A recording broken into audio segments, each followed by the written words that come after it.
Nós seguimos com liberdade de opinião e vamos direto a Brasília agora para conversar com o jornalista Alexandre Garcia. Iniciando juntos mais uma semana, Alexandre. Boa segunda, ótima semana para você, hein? Bom dia, Colombo. Vamos então começar mais uma semana. Vamos em frente. Alexandre, o governo nomeou o coronel Alexandre Gomes da Silva como diretor do Instituto Nacional de Estudos e Pesquisas Educacionais, o INEP. Alexandre é militar da FAB, a Força Aérea Brasileira, e vai comandar agora o Departamento de Avaliação da Educação Básica, que, entre outras coisas, é a área responsável pela aplicação do Enem. Além de ocuparem cadeiras em ministérios, 91 militares têm cargos de chefia em estatais vinculadas à União. O número é 10 vezes maior do que no governo anterior. Michel Temer encerrou o mandato com 9 integrantes das Forças Armadas em funções de comando. E há um novo militar para chegar na Petrobras. O general Joaquim Silva e Luna foi indicado pelo presidente da República para o cargo. Alexandre, queria que você falasse um pouquinho sobre a presença de militares na gestão de estatais, em praticamente todos os escalões do governo Bolsonaro. Isso significa alguma coisa? Bom, em primeiro lugar, eu devo dizer que nenhum dos dois é novo, né? Um vem da Itaipu Binacional e o outro já estava no INEP, que é o Instituto de Estudos e Pesquisas Educacionais, que faz o Enem, faz o ENAD, que é o índice, o Exame Nacional de Desenvolvimento do Estudante, e faz o IDEB, que é o Índice Nacional de Desempenho do Estudante. O general que vem lá da Itaipu Binacional fez 30 anos em 2, né? Com grande influência social e econômica na região de Itaipu. Fez um excelente trabalho. Bom, mas eu botei aqui uma série de itens numerados para responder a sua pergunta. E o item 0 é: a própria população escolheu um capitão de artilharia que estava 29 anos na política para ser presidente da República com quase 58 milhões de votos. Bom, e o item 1. O militar não está em partido político. O partido dele é o Brasil. Isso significa, aí o item 2, que o ministério, o órgão que o militar vai comandar, não será um curral de partido político, nem um caixa de partido político. 3, tem uma formação legalista, né? É o estrito cumprimento das leis. Número 4, é uma característica do militar: dedicação à missão e ao cumprimento do dever. Agora, quanto a esse coronel Alexandre, meu xará, ele já estava no INEP desde 2019, já estava comandando o INEP desde 11 de janeiro deste ano, quando morreu de Covid o então presidente, que era um general, né?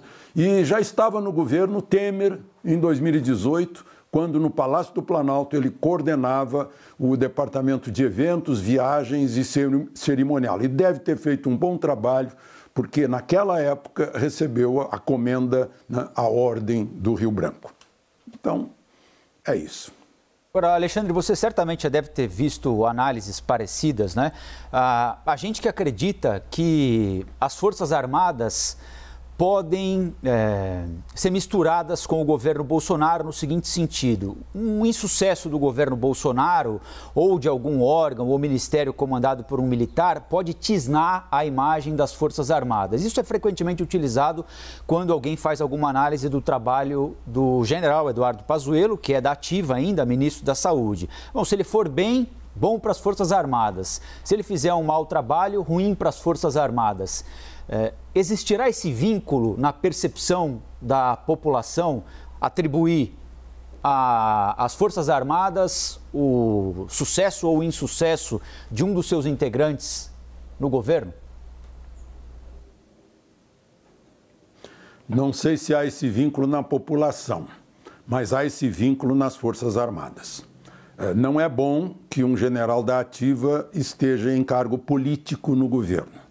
Tanto que hoje não existe mais o ministro do Exército, o ministro da Aeronáutica, né? Foi lá no governo Fernando Henrique que acabou isso. Passou a ser comandante do Exército, né? Estritamente militar. né? E tem o ministro da Defesa, que é um cargo político. O ministro da Defesa é que fala pelas Forças Armadas. Então é de todo desejável que não haja general da ativa em cargo político, porque pode haver um desgaste. Sim, o general Pazuello está fazendo um bom trabalho, nós estamos aí, estamos lá na frente em vacinação, por exemplo, né? E os governadores e prefeitos são atendidos imediatamente quando pedem as coisas, né? Porque aqui de Brasília não dá para adivinhar. Mas seria bom que ele já estivesse na reserva. Ele não tem, eu diria, não tem motivos maiores, né? Pode ter motivo financeiro porque o soldo é muito pequeno, né? Pode ser isso, mas não é conveniente, porque pode sim, se houver algum problema, né? Porque as Forças Armadas são instituições permanentes de defesa da ordem, da Constituição, né, das instituições. E, quanto a isso, elas só não são neutras em relação à lei e ao país, né? Fora disso, na política, elas têm que ser neutras. Alexandre, o governador do Piauí, Wellington Dias, que é o presidente do consórcio de governadores, agradeceu à ministra Rosa Weber do Supremo Tribunal Federal por ter determinado que o governo federal reative leitos de UTI para o tratamento de Covid. Em decisões recentes, a ministra tem feito críticas a corte de leitos, afirma que saúde é direito constitucional. Segundo o Ministério da Saúde, o governo federal repassa R$ 1.600 por leito. E os governos estaduais é que são responsáveis pela montagem das estruturas.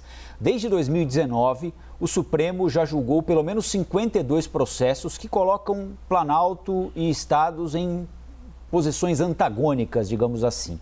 Os estados tiveram 43 decisões favoráveis e o governo federal 9 decisões favoráveis. Como é que você avalia essa questão dos leitos de UTI e esse placar desequilibrado a favor dos governadores em disputas no Supremo com o governo federal, Alexandre? Bom, em primeiro lugar, a ministra Rosa Weber não precisa dizer que a saúde é direito de todos. Está escrito na Constituição, né? Artigo 196, dever do Estado e direito de todos. Isso é óbvio, né? Agora, na sexta-feira, houve 2 votações importantes. Numa delas, o ministro Marco Aurélio foi voto único, discordante, deu 10-1, né, em que o governo federal é obrigado não pode ficar segurando seringa e agulha que o governo de São Paulo quer, né? E ele votou exatamente nisso, que o Supremo está se metendo em questões do Executivo, como no Legislativo também, fazendo leis. Aí o governo toma decisões, o Supremo toma decisões que... porque não tem lei, vacatio legis, então a gente legisla, né? Está quase legisferando. E aí, por exemplo, renovou na sexta-feira, eu já digo renovou, não terminou a votação ainda, mas já tem maioria, né? Já está decidido. Aquela história lá de 15 de abril, que tentam fazer uma narrativa para dizer que o presidente não ficou impedido de decidir coisas. Não ficou impedido. O tribunal nunca proibiu o presidente de agir em nome de deputados, de governadores e prefeitos, né? Agora, eu fico imaginando, e se o presidente da República decide cancelar a quarentena, o lockdown de São Paulo? O que acontece? Não vai acontecer nada, porque não vai ser cancelado. Sabe por quê? Porque na decisão do Supremo está assim, o presidente pode tudo, menos, né? Preferência dos governadores e dos prefeitos. Tratar de isolamento, quarentena, restrição à locomoção, uso de máscaras, exames médicos, testes laboratoriais, coleta de amostras clínicas, vacinação, investigação epidemiológica, tratamentos médicos específicos, requisição de bens e serviços, exumação, necropsia, cremação, manejo de cadáveres e governadores e prefeitos conforme decisão do Supremo, podem importar materiais, medicamentos, equipamento, insumos de saúde sujeitos à Anvisa, aqueles que o governo federal paga. Então, esses recursos ao Supremo estão servindo para mostrar a real situação, né? E derrubar as narrativas. E aí, essa questão de governadores, gente, senhores governadores, essa não é uma solução política. A Covid é uma solução de medicina, não é uma solução política. Eu sei, em todo mundo está havendo soluções políticas, é muito ruim. Não deu certo a solução política. Parem e pensem até agora. A solução política deu certo? Não. Apelem para a solução médica. Convoquem médicos de todos os matizes, né, para ouvir, que estão na ponta. Né. Mas, então, a política não tira da frente do governador a eleição do ano que vem, né? E aí complica as coisas, né? É por isso. Então, tá aí uma sugestãozinha de que deixa a política de lado, né? E vamos combater a Covid. Aliás, Alexandre, haverá uma reunião de governadores e 23 deles já se manifestaram dispostos a tentar, de alguma maneira, unificar regras de distanciamento social. Então, quando um determinado estado atingir uma determinada ocupação de leitos de UTI, a regra válida é essa. Quando acontecer isso, a regra é aquela. É um bom caminho? Mas se eles continuarem convocando os médicos que trabalham para eles, aqueles que têm DAS, não vai adiantar nada. Os médicos vão fazer o que eles querem fazer, né? Então tem que chamar gente de fora, gente teoricamente isenta, gente que não está a favor nem de Dória, nem de Bolsonaro, nem de sei lá o quê, né? Gente que está a favor da vida, cumprindo o juramento de Hipócrates feito no dia da formatura, gente que segue à risca o artigo 32 do Código de Ética. Convoquem esses, ouçam essas pessoas. Não adianta politizar. Politizar não tem resolvido. Está fazendo um ano e não resolveu. Portugal reforçou o controle de passageiros que chegam ao país do Brasil e do Reino Unido por causa das variantes da Covid-19. A partir de hoje, pessoas que forem a Portugal, inclusive em voos de conexão feitos em outros países, também terão de cumprir quarentena de 2 semanas, além de apresentar um teste negativo para o coronavírus. A medida tem o objetivo de fechar uma brecha que Portugal encontrou. Essa brecha permitia que viajantes que partem do Reino Unido ou do Brasil chegassem a Portugal fazendo escala em um país em que a viagem era autorizada. Alexandre, outros países podem começar a adotar medidas semelhantes com pessoas que estiverem no Brasil, no Reino Unido, em locais onde foram detectadas essas variantes? Pois é, isso levanta uma pergunta gravíssima. Se Portugal está vacinando, se o Reino Unido está vacinando, por que temem as variantes? Não. Então, olha, Portugal teve colônia lá na Índia, né? Desde Vasco da Gama, e a Índia foi colônia da Inglaterra. Procurem comparar o desempenho da Índia, que tem 1.350.000.000 de habitantes no trato da Covid, e o desempenho do Reino Unido, que já fez 3 lockdowns, ou o desempenho do Brasil. Eu anotei aqui, são números de sábado ainda, né? Mas vejam só, o índice de contaminação de casos na Inglaterra, em números percentuais, é 8 vezes maior que o da Índia. E a relação entre os infectados e mortos, na Índia é 1,4%, na Inglaterra é 2,9%. Né? E aí, o mortes por milhão na Índia é 114, né? Na Inglaterra 1.824. Então, é de se pensar, vamos saber o que a Índia está fazendo para ter esse resultado. E a Índia é imensa, né? Cheia de gente. Né? Acho que não tem muito lugar para distanciamento lá na Índia. Então a gente tem que ir aprendendo no dia a dia, a cada hora. A gente deve começar a tomar esse tipo de atitude também, Alexandre, ser mais rigoroso com pessoas que entram aqui no Brasil, especialmente vindo de países onde a pandemia ainda tem indicadores muito ruins? Eu não sei se adianta, né? Eu acho que, teoricamente, devemos sim, mas passam por cima, né? Eu lembro, acho que hoje ainda existe isso. Eu acompanhei muito viagens aí. O sujeito quer ir para os Estados Unidos, ou quer voltar dos Estados Unidos, quer voltar para os Estados Unidos. Brasileiros que moram lá. Ah, não pode. Do Brasil não pode. Ah, tudo bem. Então a gente fica 2 semanas em Cancún e depois entra nos Estados Unidos via México. Então as pessoas pulam por cima. Agora mesmo, nessa questão de Portugal, Inglaterra, Brasil, né? evitando essa triangulação. Ao mesmo tempo que as cepas. Os infectologistas dizem que nunca viram um vírus reproduzir, ter linhagens novas tão rapidamente. Esse vírus é muito estranho, né? As cepas vão surgindo aí, né? E as vacinas correndo atrás, né? Então, eu acho sim que temos que tomar... Nova Zelândia pode fazer isso tranquilo, é uma ilha, né? Lá em Rancho Queimado, Santa Catarina, se fez isso.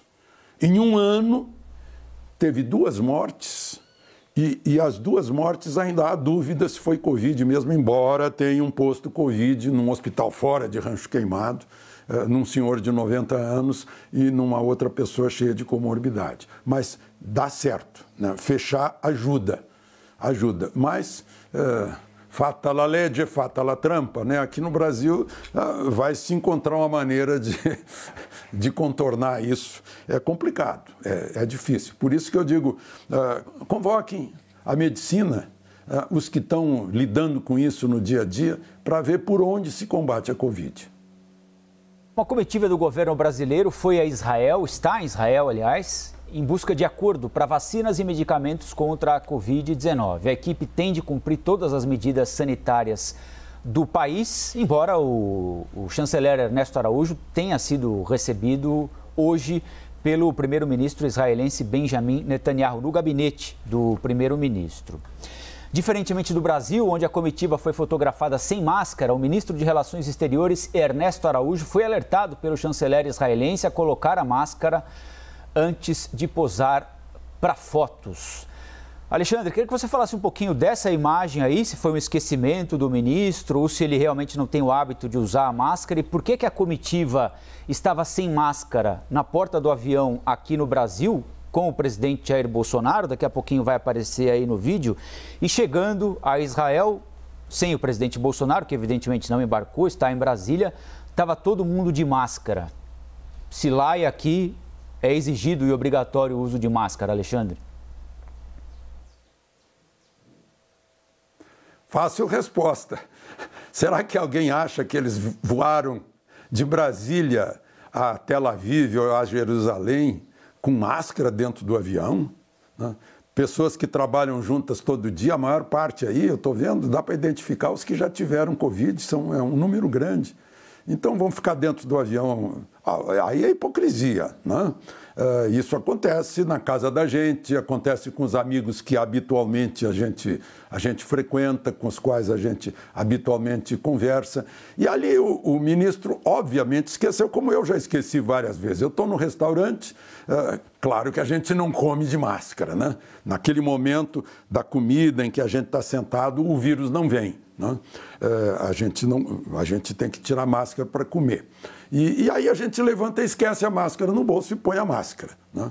Ainda bem que uma pessoa chamou a atenção do ministro. Né? E aí se aproveitam, porque o ministro não elogia o regime venezuelano, o regime cubano, o regime da Nicarágua. Então se aproveitam, né, para bater no ministro, já que ele, onde é que se viu, estava sem máscara. Desceram em Israel do aeroporto, obviamente. Né? Houve lá uma ordem lá dentro. Olha, gente, aqui é obrigatório, vamos descer todo mundo de máscara.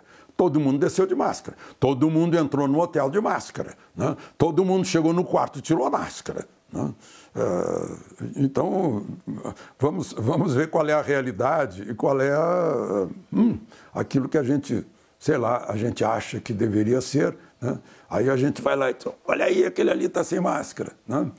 Então, faz parte dessa politização de que eu falei da Covid, né? Aproveita-se a Covid para jogar para fora todas as preferências políticas, isso é óbvio, natural, né, esperado, é assim que funciona a democracia, na liberdade de opinião. Coisa boa essa palavrinha, liberdade. Não à toa é o nome do nosso quadro aqui. Alexandre, muito obrigado mais uma vez pela participação e nós voltamos a conversar amanhã aqui no Liberdade, certo? Certo, Colombo, até amanhã e aproveitem o dia.